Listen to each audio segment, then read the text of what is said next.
Taman Nasional. Taman Nasional ini jelas daerahnya bukan hanya sekadar konservasi saja kan, Kang.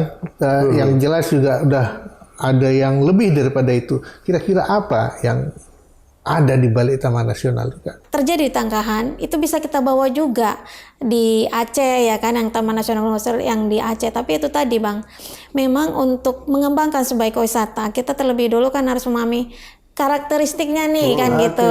Memang uniknya kalau di Aceh yang akan kita kembangkan itu kan konsepnya wisata syariah. Wah, mungkin kita berbicara sekarang kenapa orang tidak tertarik untuk menjaga hutan? Nah, itu dia. Gitu kan? Kenapa orang tidak berkeinginan untuk melestarikan hutan? Itu sebenarnya kan pertanyaannya, saya dapat apa memang dari situ? Nah, jadi orang akan menjaga sesuatu itu kalau merasa manfaatnya. Ngobrol bareng Orbit, kami obrolkan, Anda simpulkan. Assalamualaikum warahmatullahi wabarakatuh. Jumpa lagi kita di Ngorbit, ngobrol bersama Orbit. Kalau kita pikir-pikir, ada orbit kita kadang-kadang kita lupakan. Orbit kita itu di bumi, bukan di awang-awang. Nggak pernah ngawang-ngawang harusnya. Yang kita mau orbitkan sekali ini masalah hutan dan manfaat hutan ya. Tapi kita udah di penghujung tahun, kita coba kaji dulu sedikit dan apa yang bisa direncanakan tahun depan, dan kita berharap pemerintahan baru bagaimana mengatasi permasalahan yang muncul. Oke, bersama saya sudah kami datangkan, kami undang maksudnya. Itu ada Kang Oding. Kang Oding itu dosen di Universitas Sumatera Utara, Fakultas Kehutanan. Dan selain dia di kampus, kiprahnya juga di luar banyak yang mengakar ke masyarakat. Nanti kita gali lah apa aja Bang Kang Oding ini aktifnya. Kali ini aku agak lepas pakem, biasanya manggil Abang, tapi karena aku kayaknya paham Kang Oding bukan orang Sumatera Utara, aku panggil Kang. Satu lagi, Kak apa Kak? Aku lupa. Kak Fitri. Kak Fitri ini kami datangkan jauh. Atau mungkin Kak Fitri yang datang sebetulnya. Mendatangkan diri ya? Mendatangkan diri. Kak Fitri ini dari Melaboh. Kak Fitri sehari-hari aktif menjaga hutan. Terutama di Taman Nasional Gunung Loser. Betul nggak ya? Ya, betul. Tepatnya di Aceh Selatan. Aceh Selatan. Oke. Kita coba gali sedikit kondisi dari orang kampus dulu ya, Kak? Boleh. Jadi, Kang Oding, bagaimana sebetulnya prinsip hutan, kehutanan, dan kondisinya sekarang, Kang? Baik, terima kasih Kang Rijanul ya. Saya juga manggil Akang aja lah. Dan selamat pagi nih sahabat Orbit, salam sehat untuk kita semua. Sebelum berbicara tentang itu, saya kira saya ingin menyampaikan satu definisi ini sebenarnya penting bagi kita sehingga masyarakat nanti tidak bingung membedakan antara hutan, kehutanan, dan kawasan hutan lah kira-kira gitu. Saya ingin sampaikan satu, ini bahasa mudahnya aja, saya kan jangan bahasa undang-undang lah. Kalau bahasa undang-undang nanti undang kita 4199 tentang aku pun kehutanan. bisa bingung kalau itu. Nah, jadi Bapak Ibu kalau ditanya apa itu hutan, hutan itu bahasa mudahnya ada suatu areal hamparan yang didominasi oleh pohon. Gitu. Nanti pertanyaannya apakah areal yang didominasi oleh pohon itu kawasan hutan atau bukan? Saya ingin menyampaikan ini karena nanti terkait dengan siapa dan tanggung jawabnya di mana. Gitu. Nah, Bapak Ibu, teman-teman sahabat Orbit, saya kira ketika berbicara tentang hutan sebagai sebuah areal yang didominasi oleh hutan, itu belum tentu dia kawasan hutan. Karena nanti kawasan hutan itu ada definisi, sekali lagi tidak pakai bahasa undang-undang lah. Itu adalah hal yang harus ditetapkan oleh menteri. Gitu. Oleh karena itu kawasan hutan nanti boleh jadi areal yang tidak berhutan. Bisa nanti bisa gitu ya? Ya iya kan. Coba Akang bayangkan waktu kasus terdekat aja kemarin waktu kita banjir longsor di Sibolangit. Itu adalah hutan. Tapi kalau ditanya kawasan hutan bukan kan? Itu ternyata APL, areal penggunaan lain. Gitu. Jadi kan nanti berbicaranya adalah siapa yang akan bertanggung jawab di dalam mengelola hutan dan kawasan hutan itu. Gitu. Jadi kita nanti berbicara tentang siapa subjeknya. Gitu. Nah, oleh karena itu nanti kita kan sering misalkan ada kasus seperti sebut saja yang Sibolangit kita kemarin. Memang disinyalir adalah kegiatan-kegiatan illegal logging. Kita tidak bisa menuntut Kementerian Kehutanan misalkan. Kita tidak bisa menuntut Dinas LHK Sumut misalkan. Karena itu bukan tanggung jawab mereka. Itu sebagai APL tentu masuk ke dalam RT RW. Ya, tentu kalau provinsi-provinsi kan tanggung jawabnya adalah pemerintah daerah. Tergantung di tingkat mana, apa kabupaten gitu. Nah, oleh karena itu saya kira yang penting bagi kami ketika berbicara tentang hutan dan kawasan hutan yang tidak boleh lupa adalah terkait dengan fungsinya gitu. Nah, kalau dari status boleh saja nanti kita bicarakan hutan itu setidaknya ada sekarang itu ada hutan negara gitu ya. Ada hutan hak, ada hutan adat. Nah, ini status ya. Jadi status itu nanti berbicaranya dalam pengertian siapa pengelolanya. Ya, termasuk siapa pemiliknya. Kalau berbicara hutan negara adalah kan hutan yang tidak dibebani hak milik gitu. Bahkan negara sendiri sebenarnya tidak memiliki gitu. Hak milik.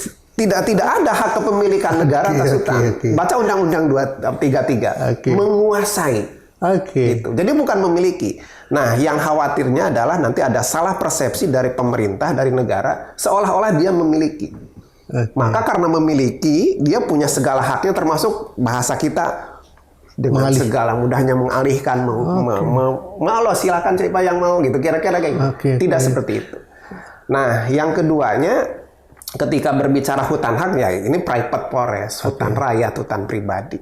Nah, itu sih yang milik pribadi gitu. Silahkan dia mau dijual belikan, mau diagunkan dan sebagainya. Tapi ingat, meski hutan pribadi nanti ketika berbicara fungsi, ada fungsi konservasi yang paling tinggi nanti Kak Fitri ini salah satunya mungkin ada Taman Nasional. Ada fungsi lindung, ada fungsi produksi. Meski di situ dia milik pribadi, gitu ya. Kalau nanti dalam RT RWP itu misalkan, karena kalau di RT RWP kan cuma ada 2 fungsi budidaya dan lindung. Adalah fungsi lindung, nggak boleh dia sembarangan gitu, menebang pohon misalkan itu tidak boleh, tidak dibenarkan itu. Jadi kita sebenarnya harus memahami itu. Jadi kalaupun nanti di dalam prosesnya ada perubahan status, kan sekarang banyak tuh perubahan-perubahan dari hutan negara menjadi hutan hak, misalkan karena mungkin ada proses tora, misalnya dan sebagainya. Itu dikasih ke masyarakat adat menjadi hutan adat yang status ketiga, artinya dimiliki oleh masyarakat hukum adat. Itu tidak boleh nanti merubah fungsi. Itu yang penting harus kita pahami. Jadi nanti kalaupun ada perubahan status, tidak serta-merta akan merubah fungsi. Apalagi fungsinya naik ke fungsi yang misalkan dari produksi ke dari lindung ke produksi misalnya, atau dari konservasi ke lindung, itu harus ada perubahan dulu. Nah, berbicara tentang seperti apa ya pengelolaan hutan kita nih itu di Sumatera Utara. Kami sebenarnya ada satu kajian terkait dengan penghitungan indeks tata kelola hutan di Sumatera Utara. Jadi kami pakai acuan dari UNDP Indonesia, setidaknya kita ada 4 aspek yang kita lihat gitu. Nanti dari aspek-aspek itu ada beberapa variabel gitu ya. Secara singkat ini ada terkait dengan aspek kepastian kawasan. Nah, ini biasanya yang sangat penting sebagai landas pengelolaan hutan. Berbicara tentang aspek kepastian kawasan adalah kita harus memastikan di siapa subjek kawasan ini melekat. Karena nanti berbicara kawasan, aspek kawasan ada terkait dengan penetapan status. Ya, itu yang harus penting. Gitu. Karena kan sekarang kalau tidak salah memang Sumatera Utara dengan 3 juta sekian hektar itu sudah selesai penetapannya. Harapannya kalau penetapan kawasan hutan itu sudah jelas berarti ini kawasan hutan, ini bukan. Kalau ini kawasan hutan nanti dikelola oleh siapa yang berhak di situ. Kalau konservasi nanti oleh pemerintah pusat. Kalau hutan lindung dan hutan produksi oleh pemerintah kabupaten. Artinya sebenarnya tidak boleh lagi ada klaim pengakuan dari manapun. Karena ini yang menyebabkan kita itu tidak ini kawasan hutan atau bukan. Itu kadang sering itu yang mengakui orang. Ini yang menjadikan konflik. Itu konflik gitu. Nah, itu yang penting dari sisi bagaimana pengakuan kepastian kawasan hutan. Nah, sebenarnya nanti di dalam aspek kepastian kawasan hutan itu mungkin ada variabel-variabel, mungkin nanti kita akan bicarakan. Aspek yang kedua terkait dengan aspek keadilan atas sumber daya hutan. Oke. Nah, ini berbicara tentang keadilan boleh jadi gitu ya. Kita akan berbicaranya tentang mungkin kalau kita tadi ngobrol-ngobrol tentang bagaimana hak masyarakat nih. Selama ini kan kita melihat hutan itu siapa pengelola hutan subjeknya secara umum kita? Swasta.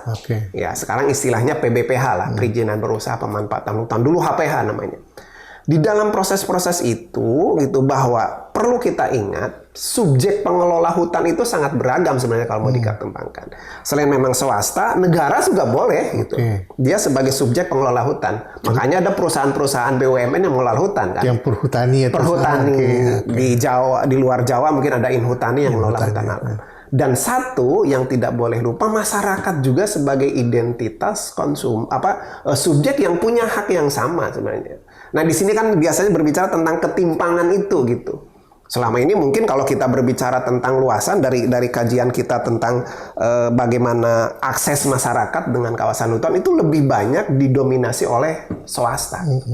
Nah, bolehlah kita nanti ada masuk sekarang program perhutanan sosial gitu yang di dalam pemerintahan Jokowi sejak 2016 itu ingin target 12,7 juta hektar. Ya, kalau berbicara tingkat nasional baru 8 juta. Itu yang hutan untuk masyarakat perhutanan sosial. Kalau di Sumut ini perhutanan sosial itu ya. Iya, ada target sekitar 500.000 hektar. Itu sekarang baru sekitar 98.000 kan. Itu masyarakat mana itu yang? Masyarakat nanti yang boleh mengelola hutan itu nanti subjek pengelolanya itu bisa kelompok masyarakat. Apakah nanti kelompok tani hutan gitu ya, seperti itu, koperasi boleh. Ya, nanti individu juga boleh gitu. Nah, nanti kalau skema perhutanan sosial itu mungkin hutan desa, ini oleh desa. Ada namanya nanti lembaga pengelola hutan desa. Nah, jadi di dalam proses-proses ini juga kita masih melihat sangat rendah sekali gitu. Kalau nanti kita berbicara bagaimana kawasan hutan itu untuk kesejahteraan masyarakat gitu.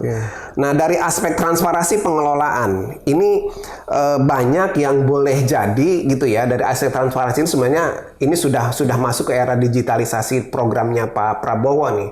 Dari program rencana strategis beliau gitu ya. Ada sekitar 5 sebenarnya nanti kita kalau mau lihat gitu. Dan ini situ juga ada aspek kepastian penegakan hukum. Nah, ini nih yang kadang kita bahasanya pusing lah kita melihat penegakan hukum ini gitu. Betul. Mungkin kalau Kak Fitri mengalami seperti apa gitu ya. Kita harus menegakkan hukum di kawasan konservasi misalnya salah satunya. Itu berat. Itu akan sangat berat sekali. Aku tahu beberapa kasus yang dekat daerah Kak Fitri. Ya karena dalam tanda petik gitu ya. Kegiatan-kegiatan illegal logging ini kan kalau tidak tegas aparat penegak hukumnya gitu, itu berat gitu. Apalagi secara subjek pengelola ini negara yang langsung mengelola kawasan konservasi, itu juga beliau tidak bisa sendiri kan. Makanya tadi kita ngobrol-ngobrolnya harus terintegrasi, harus ada pihak lain, itu sangat betul gitu. Jadi kalau diserahkan ke Kak Fitri misalkan mengelola TNGL yang berapa luas kita kan? 830.000. Berapa stafnya? Berapa polisi hutannya? Wah, itu nggak akan sanggup kan? Gitu. Nah, aku pernah mengalami hal yang itu langsung di lapangan, jadi agak paham lah dikit. Gitu. Saya kira 4 aspek ini penting untuk kita bahas gitu ya. Sebenarnya sih kalau dari kajian kami punya kajian 2014, 2018 dan 2023 kemarin berbicara tentang keempat aspek itu. Ini secara administratif kami masih lihat dari pendekatan administratif dengan variabel misalkan ada nanti kerangka hukum dan kebijakan. Ini sebenarnya sejauh mana sih 4 aspek itu didukung oleh peraturan dan kebijakan nih. Jadi lebih ke sana. Lebih ke sana titik beratnya gitu. Karena misalkan gini, kita berbicara tentang kepastian kawasan hutan. Kita sudah punya yang namanya kebijakan satu peta. Dan ini kebijakan Pak Prabowo sekarang karena juga akan dilanjut dengan digitalisasi. Di Sumut itu pemerintahan daerahnya belum tergerak untuk menuju ke situ. Kan kita udah punya JIS. Iya, kebijakannya Kang. Berbicara tentang kebijakan, kita berbicara nanti istilahnya ada rule in use, ada peraturan yang diterapkan. Ya, atau rule in form-nya nanti ada apakah perda atau apa sih, itu tidak ada gitu. Nah, sama juga dengan aspek keadilan kawasan tadi gitu, yang mungkin nanti berbicaranya untuk perhutanan sosial. Mungkin secara nasional kita punya Permen LHK 9. Tapi ada amanat di dalam Permen LHK 9 misalnya bahwa harus ada peraturan daerah yang mendukung untuk terlaksananya optimalisasi peraturan perhutanan sosial. Sumut itu nggak punya perdanya gitu. Ya kan? Kita mau berbicara tujuan nasional yang semestinya didukung oleh pemerintahan daerah, tapi pemerintahan daerah nggak mendukung itu gitu loh. Kan pertanyaan kita ini ngapain orang-orang pejabat di dalam daerah itu gitu gitu lah. Aturan itu udah cukup lama kan? Ini sudah cukup lama, sejak 2018, kalaupun ada perubahan sekarang 2021, diktumnya tetap sama, perlu peraturan daerah. Berarti daerah sebetulnya udah punya waktu yang cukup panjang juga sudah tuh. punya makanya. Nah, peraturan daerah silahkan lah inisiatifnya dari teman-teman eksekutif atau betul. legislatif kan. Apalagi tuntutannya ke penegakan hukumnya, terus ke keadilan pengelolaannya kan. Jadi, dan daerah pasti, masyarakat daerah pasti punya kan? karena berbicara tentang batas yurisdiksi istilahnya. Jadi provinsi punya kewenangan itu, bahwa mereka punya kewenangan dalam pengelolaan hutan, khususnya hutan lindung dan hutan produksi. Artinya untuk mendukung itu mereka boleh membuat peraturan dari sisi variabel hukum. Nah kan sebenarnya kita kalau dari agama ini sih, ayolah bapak-bapak di eksekutif atau di legislatif gitu ya. Nah kebetulan kami kemarin baru dengan Bu Kadis misalkan itu baru ke Sulawesi, studi banding terkait dengan kita mau membuat perda sekarang terkait dengan perlindungan dan pengelolaan hutan mangrove. Nah, Bapak Ibu mungkin nanti seperti apa hutan mangrove di Sumut dan sebagainya itu, aduh hancur-hancuran deh. Kalau tidak ada perlindungan terhadap itu, mau sampai kapan gitu kita menjaga itu? Jadi kan kita coba tengok dari versi Kak Fitri ini belum selesai pembicaraan kita gitu. Banyak aspek yang harus kita siapkan ya, termasuk kita berharap pemerintahan baru baik di tingkat provinsi ya, secara nasional udah keluar kebijakannya Kementerian Kehutanan. Silakanlah bapak-bapak di eksekutif dan legislatif yang mungkin di provinsi coba pelajari itu gitu. Ada indeks-indeks tata kelola. Orang dipilih rakyat, masa rakyatnya dipikirin. Gitu ya. Jadi jangan anti lah kalau nanti ada masyarakat yang teriak harus begini. Itu sebenarnya kan kami penyampaian hak itu. Menyampaikan hak, dan kami ingin membantu pemerintah sebenarnya. Ayolah kita sama-sama. Kita bergerak lah gitu. Dalam pengertian mungkin nanti kalau pemerintah yang secara implementatif mereka kan pelaksana. Mungkin kami dari sisi luar mendukung apa yang diperlukan untuk kebijakan. Kita perlu kajian apa, nanti kami memberikan data ini hasil kajiannya gitu. Jangan nanti lahir aturan-aturan yang sifatnya itu istilahnya apa, common sense dari perasaan dia, dari kebiasaan dia. Oh tahun lalu juga kebijakannya gini, kita buat lagi terusin. Jangan gitu lagi. Jangan copy paste lagi. Kenapa ini kebijakan perlu ada landasan ilmiahnya, dan kami akan memberikan nanti. Kita udah di zaman keterbukaan yang harus transparan, harus segala macam. Tapi memang sebetulnya kalau bergerak semua udah bergerak ya, Pak. Cuman gerakannya masing-masing. Oke. Mungkin satu lagi dari semua aspek tadi nanti ada terkait variabel kapasitas aktor. Ya ini berbicaranya mungkin agak nyinggung-nyinggung sedikit lah. Seberapa banyak mungkin nanti sekarang di legislatif aja itu yang punya latar belakang kehutanan kalau berbicara kehutanan. Ada dari dulu ada sih. Ada gitu. Coba mungkin Kak Fitri kalau berdialog misalnya dengan eksekutif ngomong tentang kehutanan. Seberapa penuh sih mereka mendukung? Kan gini loh, orang berperilaku bertindak atas pemahaman dia ya. Pemahaman inilah yang sebenarnya kita harapkan terjadi gitu ya. Bertemu nanti antara bapak-bapak ibu-ibu di pemerintahan sebagai pelaksana dengan dukungan-dukungan legislatif itu gitu. Dan gak clash yang muncul ya. Iya. Tetapi solusi gak gitu. perlu gitu. Saya kira kapasitas aktor juga masih banyak yang harus ditingkatkan. Sebetulnya sih banyak yang paham, Bang. Saking banyak dia paham, makanya dia manfaatkan. Yang aku takutkan itu. Kak Fitri langsung ketawa deh, karena mungkin di lapangan kayak gitu ya Kak Fitri. Jadi secara singkat itu dulu lah. Jadi 4 aspek ini dari penilaian kami, ya istilahnya mungkin kita mau outlook 2024 di akhir tahun. Secara administratif cukup bagus di Sumut, ada penaikan dari semua aspek tadi. Kami bisa itu kita nanti ada ini scoring ya. Scoring itu dari 1 sampai 10, jadi 1 sampai 2, 2, 4, 4 sampai 6, dan 6, 8, kemudian 8, 10 gitu. Jadi rata-rata dari semua aspek tadi memang meningkat. gitu. Tapi kalaupun meningkat bukan berarti langsung terciptanya good forestry governance, tata kelola hutan yang belum gitu. Ini administratif memang bagus, tapi di lapangan masih ada misalkan. Sebetulnya kan itu kita paham betul tuh Kang ya. Matematis ini menguntungkan bagi kita sebetulnya. Iya. Kan? Bisa menghitung, bisa mengukur, meritokrasinya terukur dengan jelas dari aspek manapun bisa digabungkan menjadi satu kesatuan. Iya. Sehingga hasil akhirnya ketahuan baik atau buruknya kan? Iya. Kinerjanya memang baik secara administratif. Saya bahasnya saya bentar. Iya. Bagaimana kinerja di lapangan masih tanda tanya. Kan kalau kinerja itu kan holistik kan. Harusnya kita berbicara administratif baik, implementatif juga harus baik. Nah, implementatifnya ini yang masih, karena begini, penghitungan kinerja kita pun kan sekarang bukan berbasis dampak, bukan berbasis dampak sekarang. Kita masih berbasis administratif nih. Makanya kita mengejar baik administrasi kan sekarang. Nah, jadi sekarang belum ke goal. Belum ke total goalnya nggak sampai ya. Dampak. Kita berbicara dampaknya ini. Gitu. Padahal dari zaman awal kita merdeka udah tahu kita hasil hutan kita tuh menghidupi negeri ini dulu.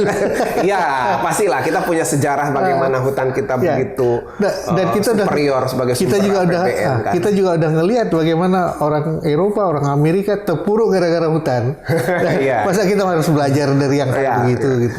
Jadi saya kira itu dulu ya. Jadi ada 4 aspek tadi ya, dengan 3 variabel yang sebenarnya masing-masing variabel juga ada, kalau tadi berbicara mungkin kriteria, ada indikator-indikatornya yang sudah kami hitung gitu ya. Jadi sekali lagi masih menginginkan juga baik dalam implementatif berbicara tentang dampak. Kalau secara administratif ya karena kami melihat administrasi yang itu emang cukup bagus. Aku ingat satu poin dari pembicaraan kita, nanti kita lanjutkan poin itu. Jadi kita tadi udah ketawa-ketawa kan Kak Fitri, kalau kita cerita tentang administrasi, oke, kita udah mulai bagus seperti Kang Oding bilang. Administrasi ini kan jalan ya. Apa yang kita inginkan, administrasi inilah yang mengaturnya kan. Jalannya udah lurus nih Kak Fitri. Tapi janganlah yang banyak salah langkah lagi kita kan. Jadi kira-kira menurut pengalaman Kak Fitri di Taman Nasional ini jelas daerahnya bukan hanya sekadar konservasi saja kan Kang. Yang jelas juga udah ada yang lebih daripada itu. Kira-kira apa yang ada di balik Taman Nasional itu Kang? Ya, makasih nih Kang Rijal sudah diundang ya. Salam Sobat Orbit. Jadi memang kalau kita bicara tadi, saya menyambung nih bicaraan Kang Oding tadi, bahwa sebenarnya hutan itu secara prinsip itu ada 3 kan gitu. Dia sebagai sistem penyangga kehidupan kan gitu. Yang kedua sebagai pengawetan kan gitu, pengawetan terhadap kehatinya sendiri, dan juga yang tidak lupa sebenarnya ada pemanfaatan kan gitu. Dan itu dari mulai peraturan Undang-Undang Nomor 5 1990 sampai dengan yang diperbaharui kan gitu. Artinya konsep itu masih masih bisa dipakai lah kayak gitu. Tapi pada pelaksanaan mungkin kok kayaknya kita ini nggak maju-maju ini. Sementara negara maju kan sudah melesat kan gitu ya kan. Sebenarnya nggak juga kalau dibilang. Mungkin kalau saya melihatnya apa yang dilakukan oleh teman-teman kan gitu. Sebagai contoh Taman Nasional Gunung Loser lah kan gitu. Taman Nasional Gunung Loser itu kan tidak bisa bekerja sendiri. Tadi dari bilang dengan luasan yang sekitar 830.000 kan gitu. Kita juga banyak dibantu nih kan gitu oleh baik itu dari mitra, dari juga pemerintah daerah kan gitu. Dan kadang memang status-status yang disandang oleh Taman Nasional itu ada korelasinya kan gitu. Kayak Taman Nasional Gunung Loser dia punya status internasional sebagai THS kan gitu, sebagai AHP ASEAN Heritage Park kan gitu, juga sebagai KSPN kan gitu. Jadi banyak nih yang mau bantu kan gitu. Tapi mungkin kalau terlihat kok kayaknya di antara kesuksesan dengan permasalahannya itu kayaknya kok yang terlihat lebih banyak permasalahan kan gitu. Dan tadi menyambung juga pembicaraan kenapa harus ada penegakan hukum kan gitu ya kan. Karena memang sebelum adanya satu pintu itu kan, satu peta itu banyak sudah terjadi permasalahan-permasalahan, kalau dibilang ya anggaplah itu dosa masa lalu kan gitu. Ada terjadi tumpang tindih, ada masyarakat yang ada di situ sebelum adanya penetapan kan gitu.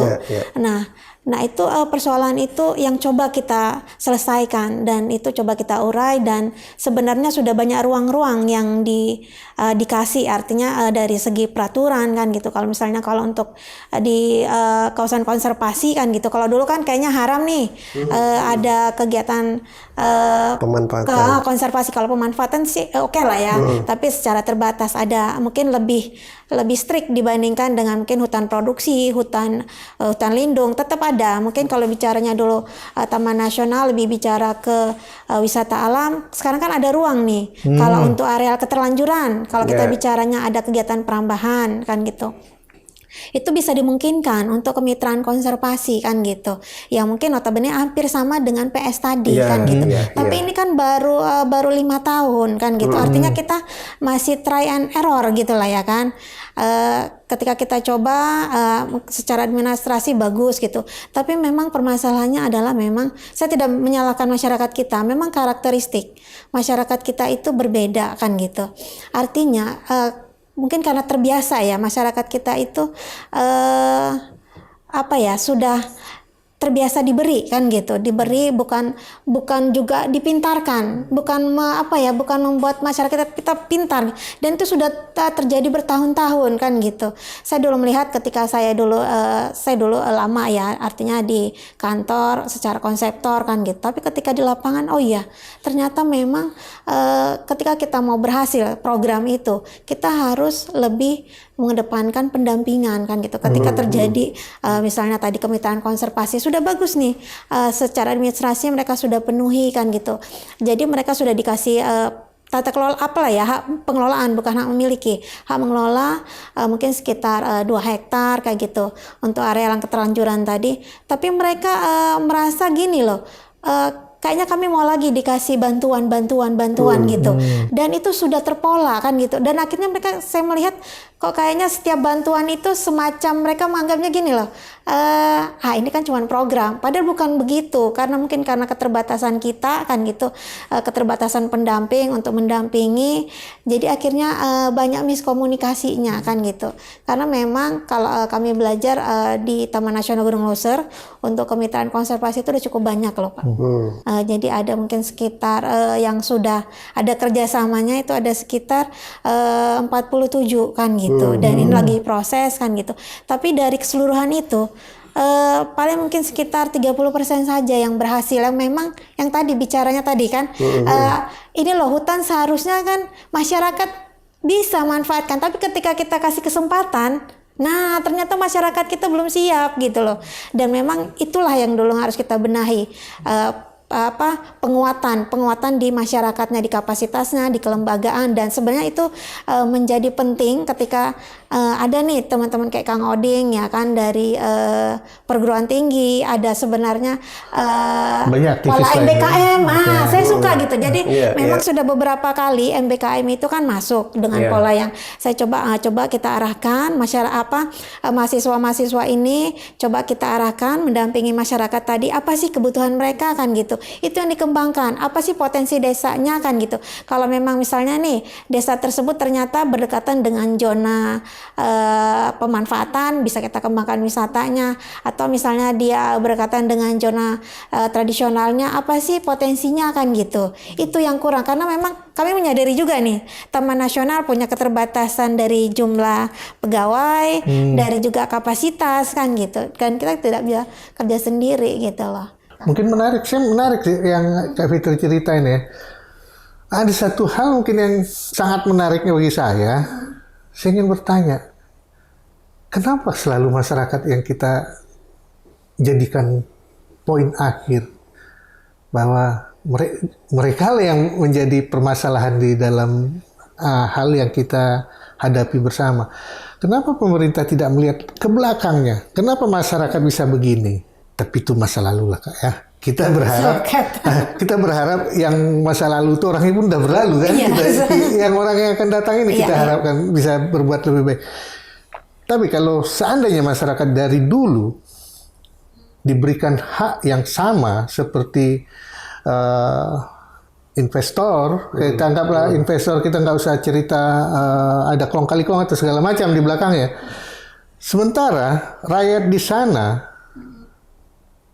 tidak kebagian apa-apa dulu, ya, sehingga mereka terbiasalah. Yang tadinya juga ada terbiasa masuk hutan untuk mencari sesuatu, dilihat orang di sana bisa memanfaatkan kayu, aku ikutlah, ya kan? Sehingga berkembang karena dibiarkan, berkembang. Nah, hal-hal seperti itu nggak boleh lagi terjadi. Bagaimana kita memahamkan masyarakat seperti yang Kang Odik tadi, memahamkan masyarakat dia punya hak, tetapi dia punya aturan untuk memanfaatkan haknya itu. Jadi tidak lagi sembrono seperti yang diberlakukan. Dan aku setuju dengan yang Kak Fitri tadi bilang, ada cara yang untuk memahamkan masyarakat akan hak dan kapasitas apa yang bisa dilakukan di sana. Itu seperti ekowisata. Kalau alhamdulillah aku sempat beberapa tempat taman nasional di luar datang, dan bahkan di dalam negeri sendiri taman nasional yang bisa ternyata seperti yang Kak Fitri harapkan itu dan terjaga. Kalau dalam negeri, kalau yang pernah aku lihat di Bali Barat, ya, di Bali Barat itu di dalamnya, di tengah-tengahnya itu ada hotel yang, ya udahlah kalau aku bilang aku nggak sanggup bayar sendiri di situ. Kalau aku yang suruh bayar sendiri, ya. Jadi sangat dia menjaga sedemikian rupa di kawasan hotel tuh, mau ular, mau menjangan, mau segala macam bebas, nggak ada halang. Dan tamunya tahu kalau dia ke sana dia akan menemukan itu, dan itulah yang dicari. Nah, yang seperti itu di tempat kita belum ada, Kak. Oh, jangan salah loh, kita punya loh. Ada, kalau Taman Nasional Gunung Leuser mungkin tangkahan. Kita jualan tangkahan tuh pasti bicaranya. Oh ya, serius ya? Ya, artinya kan dari illegal logger. Jualannya itu tuh, wisata tangkahan itu illegal logger menjadi ekowisata. Dan memang itu kan prosesnya yang sekarang bagus itu kan nggak simsalabim ya, butuh proses yang cukup lama. Saya ingat waktu itu sebenarnya ada kebijakan yang diambil oleh Kepala Balai. Waktu itu belum ada ruang untuk itu. Dan artinya ada diskresi lah ya, kebijakan waktu itu, dan itu juga ada bantuan teman-teman dari LSM kan gitu untuk mengembangkan itu. Dan sekarang sudah berjalan kan gitu. Nah, kita juga pengen yang terjadi di Tangkahan itu bisa kita bawa juga di Aceh ya kan, yang Taman Nasional Gunung Leuser yang di Aceh. Tapi itu tadi Bang, memang untuk mengembangkan sebagai ekowisata kita terlebih dulu kan harus memahami karakteristiknya nih kan gitu. Nah, memang uniknya kalau di Aceh yang akan kita kembangkan itu kan konsepnya wisata syariah. Bicaranya seperti itu. Jadi pendekatan kita seperti itu karena memang kalau kita bicara cash money-nya ya kan, masyarakat bisa mendapatkan uang cepat itu kan dari wisata. Selain kita bicara tadi yang illegal logging kan gitu. Mungkin kalau untuk bicara zona tradisional kita butuh ya kan, kita ukur dulu potensinya apa kan gitu. Dan itulah yang coba kami kembangkan juga kan gitu, dan semoga ini sejalan juga kan gitu ya dengan aturan-aturan yang di pemerintahan daerah kan gitu. Memang ya kita butuh waktu. Kita butuh. Memang. Cuma kalau dari dulu kita selalu bilang kita butuh waktu. Kayaknya aku nggak berani bilang nggak ya. Ya, itu fakta. Dari dulu kita selalu bilang kita butuh waktu, kita butuh perbaikan, kita butuh. Tapi nyatanya sampai sekarang mungkin kalian udah babak belur di bawah, ya.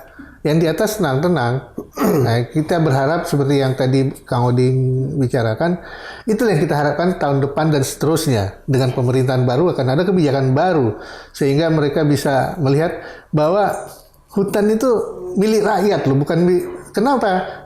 Rakyat pemilik negara. Itu kalau dalam persepsi bodohku ya, rakyat pemilik negara, segala sesuatu. Makanya bukan negara yang memiliki hutan. Menguasai kan. Jadi dalam frame aku bukan pula rakyat pemilik hutan, tetapi dia mendapatkan manfaat. Maksudnya punya adalah bukan kata milik. Gitu sepakat saya.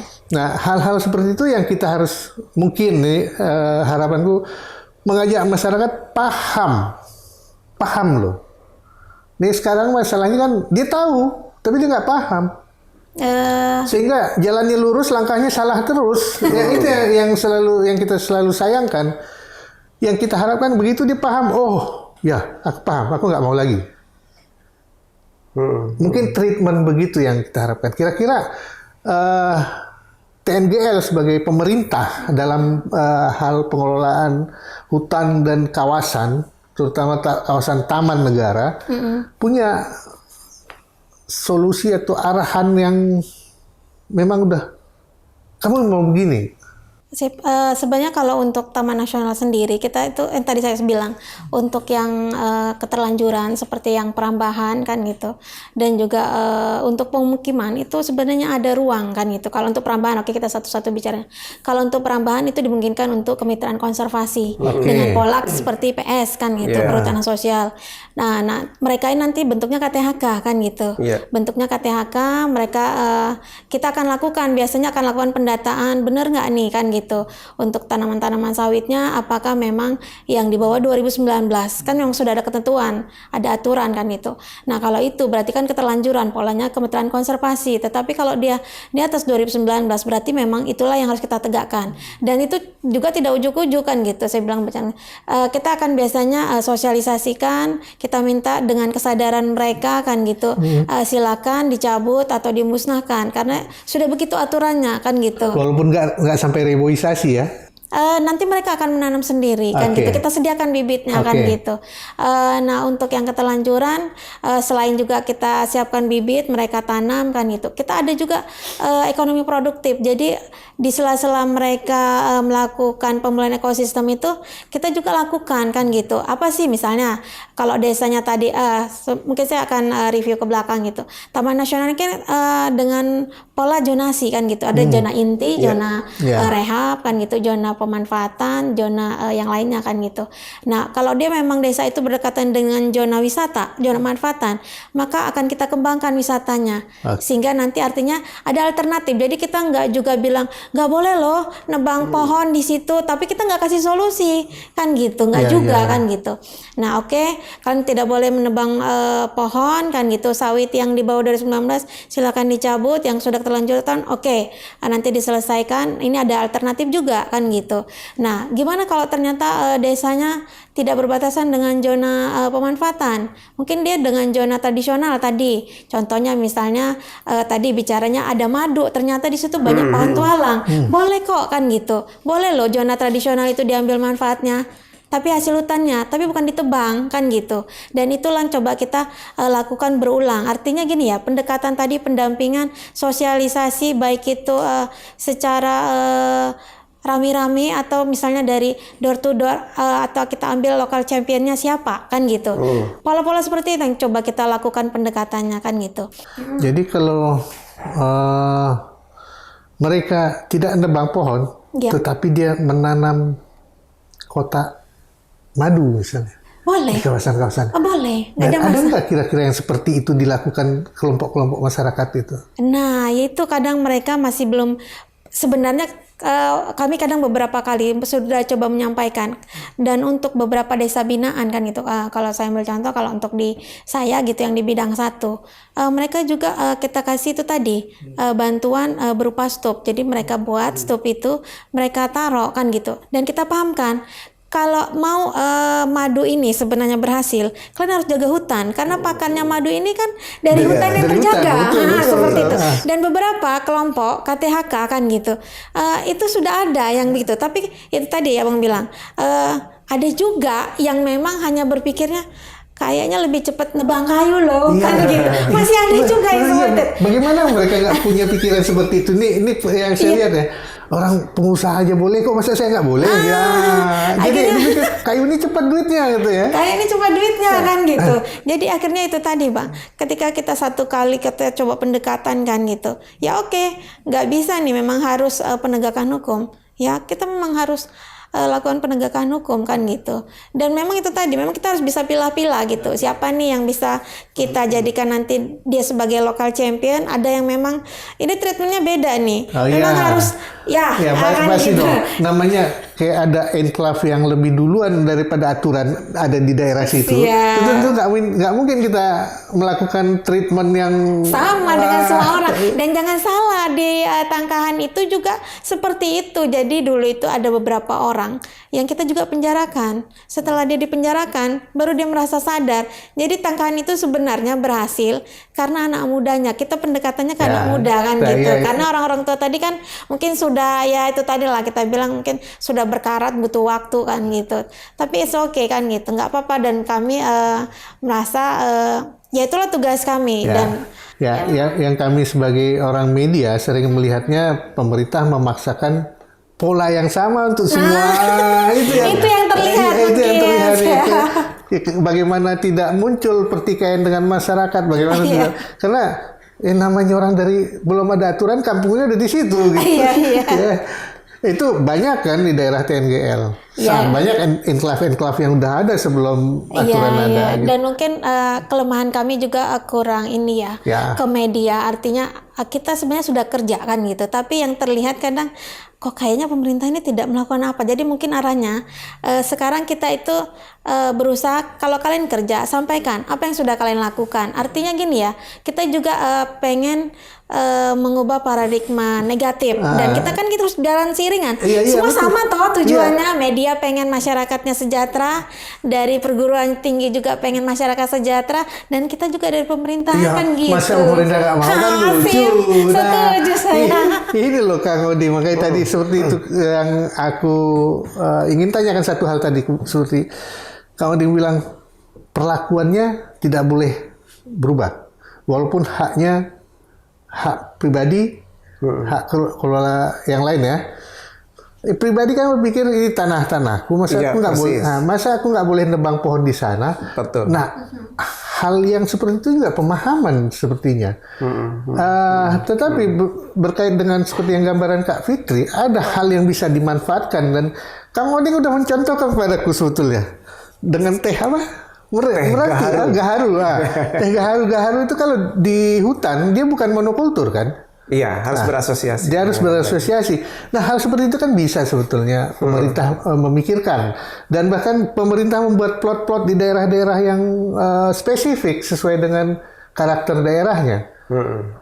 Seperti Kang Oding cerita tadi di luar, bahwa gaharu itu tidak semua gaharu ternyata bisa dijadiin teh. Iya.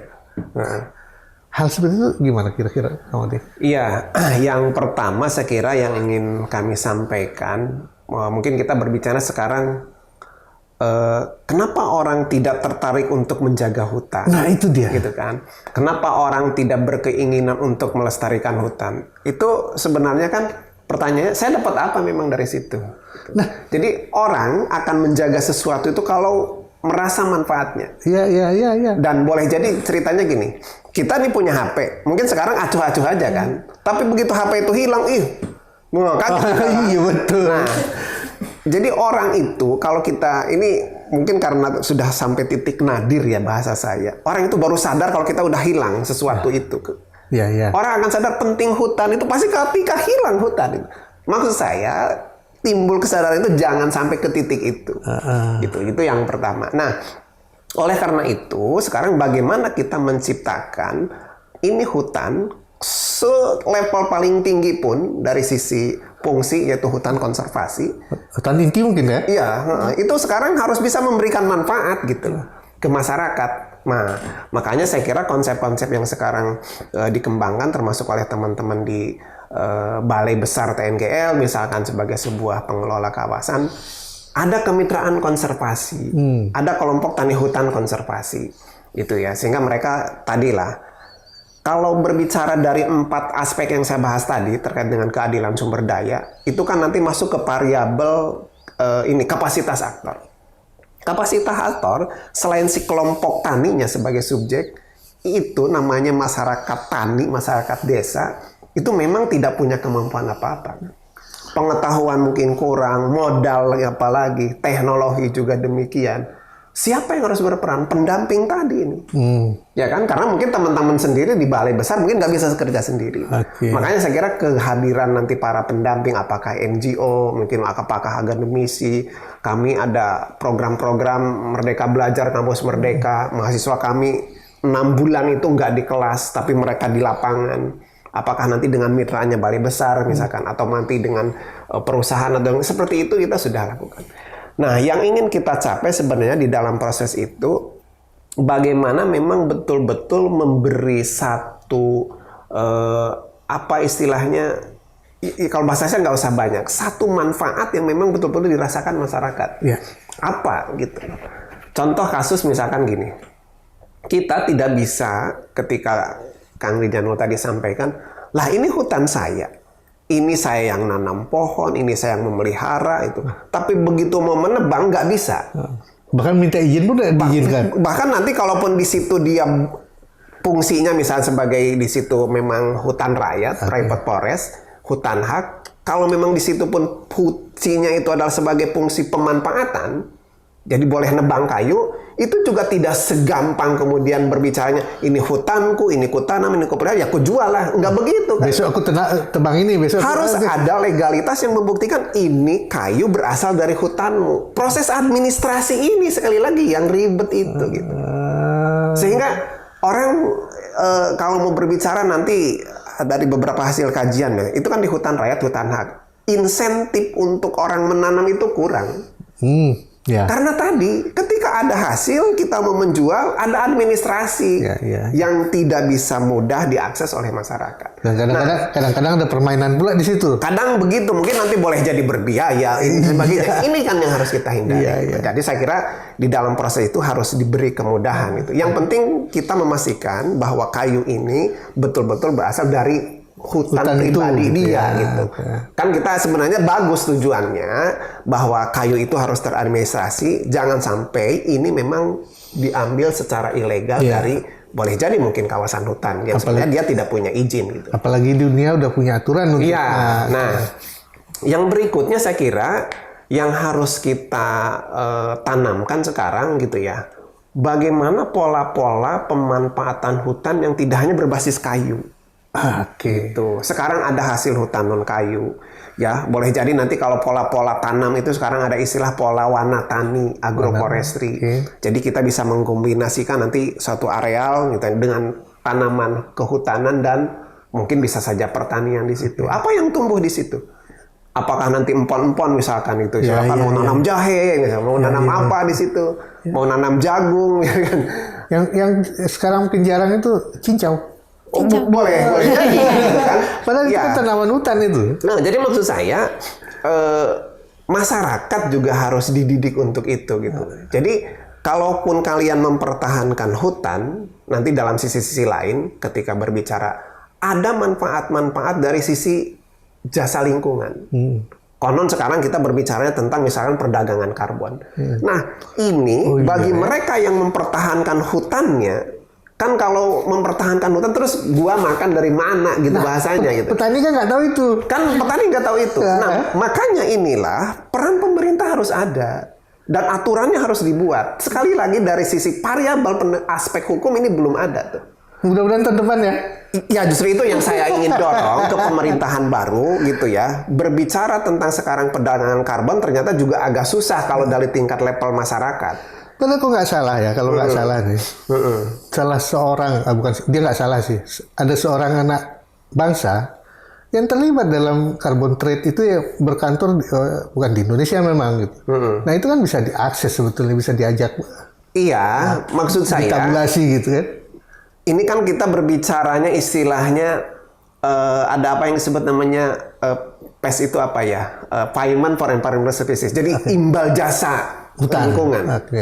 Gitu. Jadi masyarakat yang mempertahankan lingkungannya harus dikasih jasa gitu.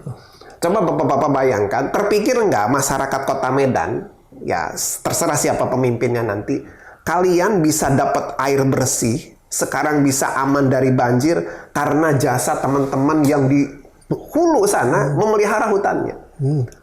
Atas jasa mereka, mau kita nggak membayar mereka? Terpikir nggak ke situ? Ya kalau mereka lepas, mereka lepas semua gua yang tadi cerita, ini kan hutanku, ini areal kawasan, aku tebang habis misalnya. Kita udah ngerasakan kan? Iya, kemarin gitu. di Sibulangit kejadian. Iya. Nah, justru itu tuh. Saya sebenarnya mengajak kepada kita, jasa lingkungan boleh jadi di sini nanti ada air, mencegah banjir itu. Coba kan begitu kita banjir, longsor, berapa biaya yang kita keluarkan? Iya. Bahkan mungkin nanti dari sisi kerugiannya, dampak itu. Mungkin dari sisi transportasi saja kita mungkin harus muter kemana. Nanti kan biaya. BBM-nya bertambah. Mungkin yang selama ini akses orang menjual hasil pun dengan mudah, sekarang kan rugi itu gitu. Kita aja kalau ke PJ ke pajak, mana ini sayur? Nggak ada bang sayurnya karena tidak turun dari atas. Anda bayangkan. Jadi kenapa kita berpikir sekarang itu, mari kita beri imbalan mereka di sana. Dan kita tahu harusnya bahwa kesenangan kita dapat dari kerelaan orang di atas. Nah, jadi saya kira kalau sudah kita pun memberikan apresiasi atas jasa itu, saya kira yakinlah masyarakat akan mengatakan ternyata penting hutan itu dijaga. Gitu. Nah, yang terakhir mungkin yang ingin saya sampaikan, bagaimana pemerintahan Prabowo sekarang dengan 5 strategi utamanya, dia akan menjadikan bagaimana ini areal kawasan hutan itu sebagai sumber gizi sekarang. Gitu. Kalau berbicara nanti boleh jadi mungkin kita masuk sebagai sumber swasembada pangan yang di dalamnya akan dikembangkan sumber pangan gitu ya dari kawasan hutan. Ya mungkin saya tidak akan terlalu masuk ke food estate yang dalam tanda petik masih kita ragukan sebenarnya di food estate keberhasilan. Betul itu. Ya silakan saja Bapak-bapak Ibu, ada diskusi lain. Tapi begini, coba Bapak Ibu kita pergi ke kampung di rumah kita. Kemudian saya pun kan orang desa lah. Saya tuh punya kebun ibu bapak gitu. Di kebun itu kita bisa nanam singkong, bisa nanam jagung, bisa nanam apalah yang menjadi sumber pangan kita. Saya kira kita kan sekarang kalau berbicara pangan gitu, ya pangan pun ya harus pangan yang memang untuk rakyat, untuk masyarakat itu. Coba sekarang kalau berbicara tentang food estate gitu, apa yang dikembangkan di food estate kalau berbicara ketahanan pangan? Bukan pangan yang ternyata untuk konsumsi masyarakat, tapi untuk industri. Gitu. Bawang merah, bawang putih, kan bukan itu. Mestinya kalau kita berbicara tentang ketahanan pangan, jadikan yang diusahakan itu dan memang untuk pangan masyarakat. Pangan pokok gitu loh. Ya tentu kita kembalikanlah pangan pokok masyarakat yang sesuai dengan bahasa kata tadi, lokal tadi. Kalau soal sekarang semua diberasisasi gitu. Berasisasi itu dulu Madura itu bukan beras tuh makanannya. Jagung. Papua itu bukan beras, ada punya sagu, papeda, sagu misalkan. Nah, proses-proses ini yang sebenarnya itu ada di hutan itu gitu. Baru itu mau kutanya sama kamu ini sebetulnya. Sebetulnya kalau pangan di hutan, ini yang aku alamin ketika kita survival, mungkin Auding juga pernah. Kita tahu keladi atau talas mana yang bisa kita makan. Dan itu ada di hutan kan. Dan kita tahu buah, bahkan kopi pun kalau nggak salah juga ada yang liar gitu. Artinya ginilah, kalau hutan itu terjaga dan dikembangkan dengan segala ragam biodiversitasnya, kalau teman-teman dari kawasan konservasi berbicara itu gitu, saya kira ketika presiden sekarang ingin menjadikan program makan gratis misalnya yang digadang-gadang itu untuk meningkatkan gizi masyarakat, itu nggak terlalu ribet amat kalau bahasa saya gitu. Apalagi konon kita ini ada cerita-cerita mau memberi makan gratis pinjam uang dari Cina gitu ya kan, atau mau memberi makan gratis dinaikkan PPN 12%. ini maaf ya gitu ya. Saya kira nggak usah sampai ke situ lah. Nggak usah panik. Kembangkan sumber pangan yang bergizi dari masyarakat. Betul. Toh yang menjadi sasaran adalah masyarakat. Gitu. Makanya jangan dikasih makan gratisnya, tapi kasih keterampilan masyarakat untuk mengembangkan pangan yang menjadi sumber gizi gitu loh. Mempertahankan hidupnya dengan kakinya sendiri gitu ya. Iya, kalau bahasa kita jangan dikasih ikan, kasih pancing. Tentu sekali lagi kalau ada pendampingan yang intensif di situ. Gitu. Nah, jadi saya kira ini yang menjadi penting bagi kita mungkin di pemerintahan baru gitu, bahwa ketika berbicara hutan yang harus dipertahankan, kenapa orang mempertahankan hutan? Karena merasa ada manfaat itu, dan ciptakan manfaat itu gitu. Kalau tidak diciptakan, tidak diwujudkan, tidak dimunculkan, ya orang akan abai. Gitu. Sebetulnya pemerintah sudah menciptakan, Kang. Salah satu bukti penciptaan itu Taman Nasional. Ya, ya. Nah, dia pagar segala sesuatu dengan bentuk amaran-amaran tertentu di daerah, di Taman Nasional dan kawasan konservasi lain kan. Nah, mungkin secara teknis kita belum menemukan mungkin ya Kak Fitri ya, alternatif apa yang harus kita lakukan bahwa masyarakat itu bukan jadi objek gitu. Tapi dia jadi bagian langsung dalam semua kegiatan, sebagai subjek ya. Subjeknya, bahwa ada hal yang mungkin harus pemerintah pikirkan di masa ke depan, bahwa pembangunan dan semua proyek, semua program pemerintah itu muaranya adalah untuk rakyat, bukan untuk keberhasilan pemerintah. Tapi keberhasilan pemerintah itu ketika rakyatnya bisa hidup dengan baik dan benar sesuai dengan amaran di preambul Undang-Undang Dasar kita, mencerdaskan kehidupan rakyat saja mungkin sudah cukup. Dengan dia cerdas, dia akan bisa melangkah lebih lanjut sesuai dengan perjalanan bangsa kita. Di Taman Nasional ada nggak kira-kira arah yang seperti itu? Kalau untuk Taman Nasional terkait yang tadi bicara mencerdaskan ya. Memang ada ruang-ruang walaupun tidak dibilang itu 100% gitu. Tapi beberapa teman-teman kan gitu. Karena memang kalau dari segi anggaran itu tadi kita bicara masih belum dibuka nih ruangnya. Tapi kalau dari teman-teman mitra, mereka sudah kami coba arahkan ke sana dan itu sudah berjalan mungkin sekitar 5 tahun gitu dengan mitra-mitra kita. Mereka buat beasiswa ya. Mereka memfasilitasi teman-teman yang putus sekolah kan gitu. Yang putus sekolah nanti dijadikan ya semacam short course lah ya kan, sekitar 6 bulan nanti mereka dijadikan sebagai local champion. Nah itu berkaitan dengan pertanian kan gitu, karena kan bicaranya sebenarnya di masyarakat ini pertanian yang belum kuat. Nah, kan gitu. Dan juga seperti sawit kan sekarang ini sawit ini menjadi sesuatu primadona nih, nggak dimanapun ya. Primadonanya mungkin bukan buat masyarakat tetapi buat industri gitu. Tapi tidak juga ya, akhirnya karena kebutuhan tadi ya, demand ya, permintaan, jadi akhirnya masyarakat kan juga harus memenuhi itu. Dan untuk artinya sawit itu kan paling 5 tahun dipeliharanya, setelah itu mereka tinggal duduk tenang, kutip kan gitu. Jadi akhirnya itu tadi, selain illegal logging, mereka bicara bagaimana ini merambah untuk tanam sawit kan gitu. Tapi kita sekarang polanya adalah bagaimana mengintensifkan sawit mereka yang ada di luar kan gitu. Dan ini menjadi bargaining kan gitu. Ketika mereka sepakat dengan program ini, maka mereka akan ikut kegiatan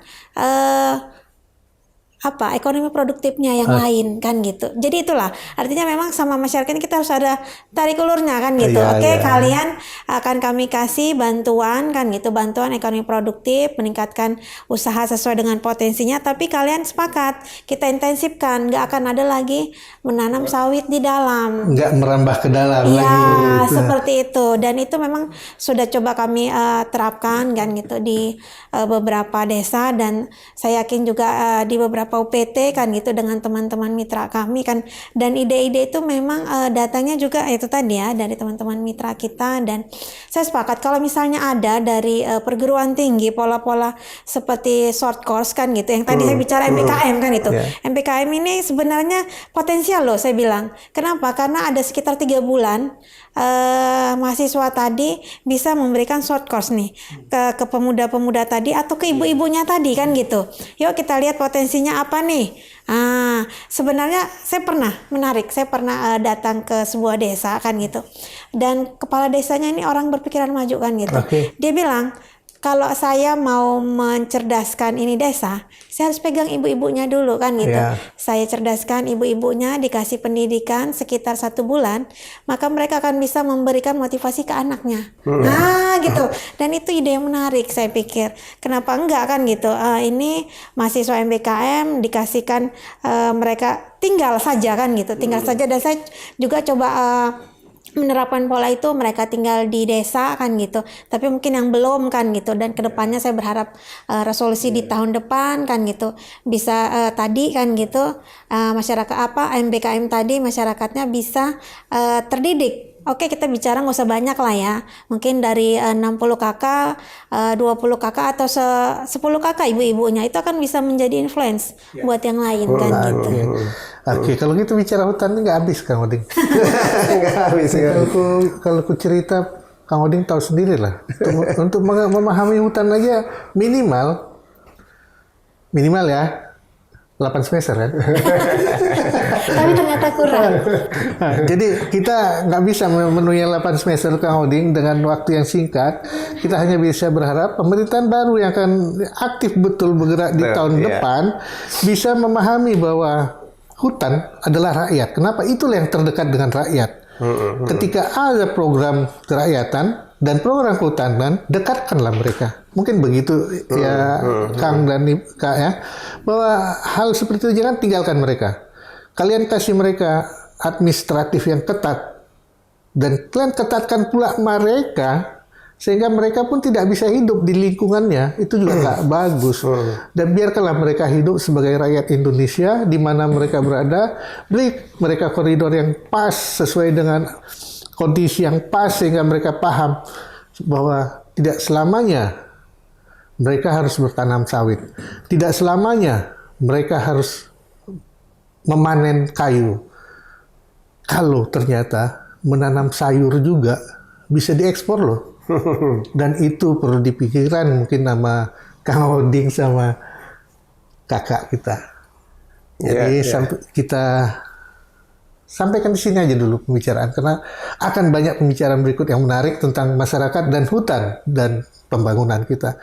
Selama masyarakat tidak tinggalkan, Indonesia adalah Indonesia yang maju. Assalamualaikum warahmatullahi wabarakatuh. Sampai jumpa di Ngorbit berikutnya. Kami udah bicarakan, tinggal kalian yang menentukan.